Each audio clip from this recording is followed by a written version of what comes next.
desire, as Mr. Alley said, is what we're looking at 95% hopefully we will have for him.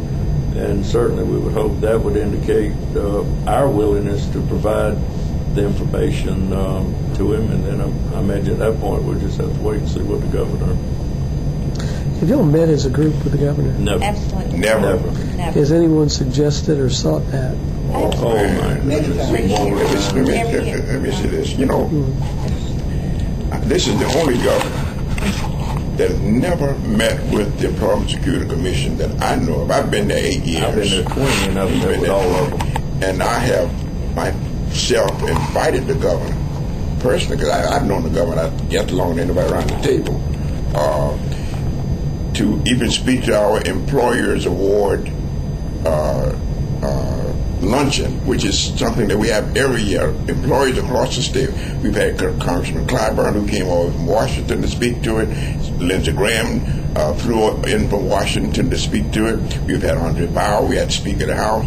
But we've never been able to get the governor even come over to speak to that most important group of individuals.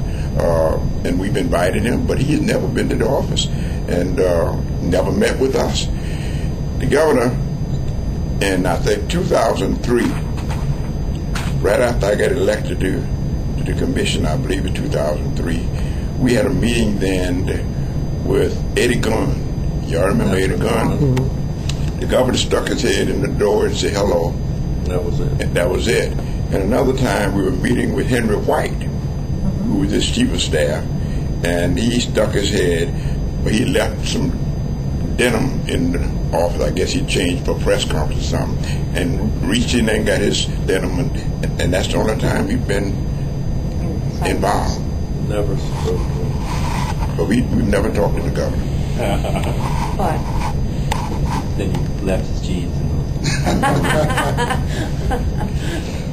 To go back to what I asked a moment ago about, the governor's never met with you. Have you all asked, said, please, would you meet with this governor since all this started a month or so ago? Have you all tried to get together on it?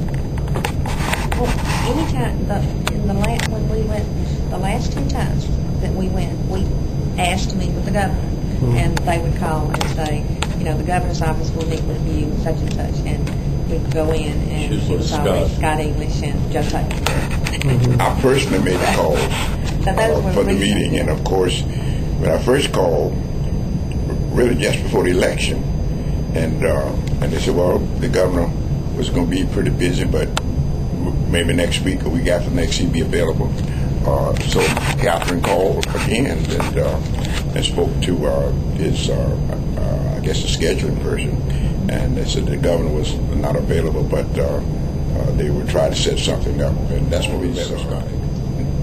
Not available. Say meet with the staff, and then did the same thing with Henry White, all down the line. Fred Carter. We had to meet with him. We met with Fred Carter.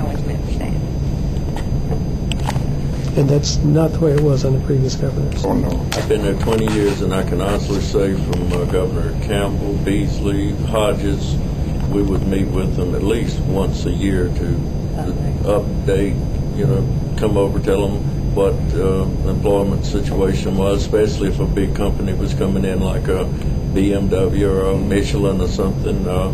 We would go over and sit in their office and talk with them.